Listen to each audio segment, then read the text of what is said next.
Hi, it is Lydia, and oh, my apartment has gotten incredibly out of control, but this is not new for me. Um, to be honest, 50% of my life I live with my apartment in complete chaos, and I know that that's not like a normal person quality. I mean, if it is, then it's not what I'm seeing online. It's not what I see when I go into other people's apartments. And I have a feeling that like more of us have really like a hard time keeping our apartment clean than is thought of as being normal, because people tend to hide when they have issues with like cleaning. I know this from my childhood, and I also know this from like the various people who I have run into online who do share about like being neurodiverse and having a hard time keeping things clean. Yeah, I have a feeling I'm not the only one who struggles with keeping my apartment clean, but I don't see much of it being talked about online, so I want to change that. And like every time that my apartment goes into chaos, I get into like, okay, well, I'm either gonna avoid this or I'm gonna tackle it, and I'll probably avoid it for like 3 days, and then, or sometimes even more, it depends on like where I am in my hormonal cycle. If I'm bleeding for 3 days, I'm not gonna be cleaning for 3 days. Like, I'm not gonna be cleaning those 3 days. Like, I get hit with like the strong desire to clean right before I start bleeding. Has anyone else ever noticed that? Like, your body knows that you're gonna be out of commission for 3 days, and so like, or at least that's how long mine is, and so like right before it'll get a lot of things done. I've noticed that. Basically, like every time that I have a messy apartment, I've decided I'm gonna just like document it, and then I can show y'all, and we can like normalize this. We can normalize the fact that like people are all sorts of messy, and that is just life, and it's so much better to like have a reason to get it clean than to just like let it rot to despair. And sometimes it takes me like days to get it truly clean because I let it go for so long. And then also, this is going to be about like, if you are someone who grew up in a hoarder house, or like a house with like a mentally ill parent, then you know, like, you didn't really get taught how to do basic cleaning tasks. And I've been slowly but surely like learning more and more as I grow up. But this can also be a series about that, like teaching yourself how to do the basics of human life.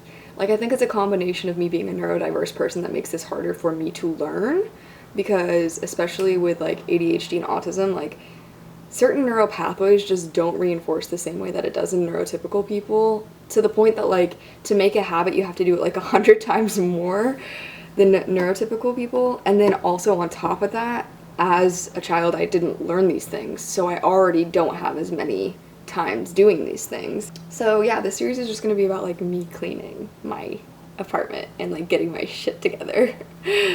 And yeah, I'm basically excited because you have no idea how I do this cyclically. This is a cycle for me. It cyclically falls into complete disarray and dishevelment, and I cyclically look at it and go, it just doesn't make sense. Like, how come this is happening over and over and over again? Hundreds of times in my life, thousands of times in my life, have I lived in a complete, like, what my parents would call pigsty or tornado room, which is not nice. It's just not a nice thing to say. If you don't teach a kid to clean, they're not gonna know, like. But that is the thing, is I actually do feel like I have, like, found my own intuitive way of cleaning. And that actually, like, some people, they keep their room clean all the time. They don't have that many things. It doesn't get that dirty for some reason because they, like, upkeep with it. For me, like, I found that I have my own organic way of doing it, so that it kind of, like, takes itself apart and then rebuilds itself, almost like a womb. Because my apartment is so small, it's like I'm always finding new ways of arranging things, and it kind of feels like the process of falling apart is part of being put back together in a new way. So it's almost like seasons. So it's almost like evolution. So it's almost like my room devolves and evolves. Like the tide goes out and comes back in. It inhales and exhales. And in a weird way, I think I actually kind of like it. And like, not only do I want to normalize that this is like a natural process, but I want people to be able to see the benefits of like letting it happen like this. Obviously, there are things that should always be functional, like my sink, like my shower. These things should never be dysfunctional, ever. That's dysfunction. Like, that falling out of function is dysfunction. And the ground should never be so messy that I'm gonna hurt myself walking. These are things that would happen in my childhood, and like some in my adulthood as well. Those are things that are just like basic, like you need those to exist in a healthy way. But there are some things, like things not really having a place to go, therefore I put them all over my desk, and then like when I finally sit down and fix the problem, they have a place to go. There are things like that that I don't actually mind taking place over like the span of like 5 days. And then also, when you're a creative person, you're working on creative projects, sometimes your creative project takes precedence over like having a livable space, because your living is different than other people's, so the creativity might take over the other like aspects of living. Cooking takes second. Like, I snack a lot. I do a lot of just like handfuls of this and handfuls of that, because like, even though some people may see like cooking 3 meals a day as a priority, I see like just not being hungry as a priority, and then doing whatever other creative project that I'm supposed to be doing, because like we have a limited number of creative projects that we can literally put our time and energy into. Cooking is a creative project. Cleaning is a creative project. Organizing is a creative project. These are creative projects, and sometimes you have like a limited amount of energy, and like, how are you going to use that? It's okay to express yourself differently than other people, and it's okay if that makes you look messier than other people. You are messier than other people, and that doesn't have to be your priority either, because it's okay to be different as long as you're healthy. Okay? You're allowed to prioritize things how you want to prioritize them. And ain't that the cool fact of life? The only thing is, like, I think about this with kids, and like, if I had kids, they would at least need basic spaces to exist in. Because once you do have kids, like, they are a creative project, and you decided to have that project in your life for 18 years. Actually, until you were dead. Yeah, they're a creative project, and if you don't have time for that creative project, then don't have kids. Okay? Like, the creative project of keeping them okay, that takes precedence over other things. If I had kids, then my apartment wouldn't look like this, because my creative project would be creating a stable, safe, relaxing environment for a child to grow up in. The ultimate creative project. All parents are artists because all children are art. Right, Olive? Right, Oliver? I guess Oliver's my kid, and that's why we're cleaning today. That's why we're cleaning today. He needs space to live in. So freaking do I. Like, I'm ready to reset. So let's do it. With all that being said.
that my apartment is about as clean as it's gonna get.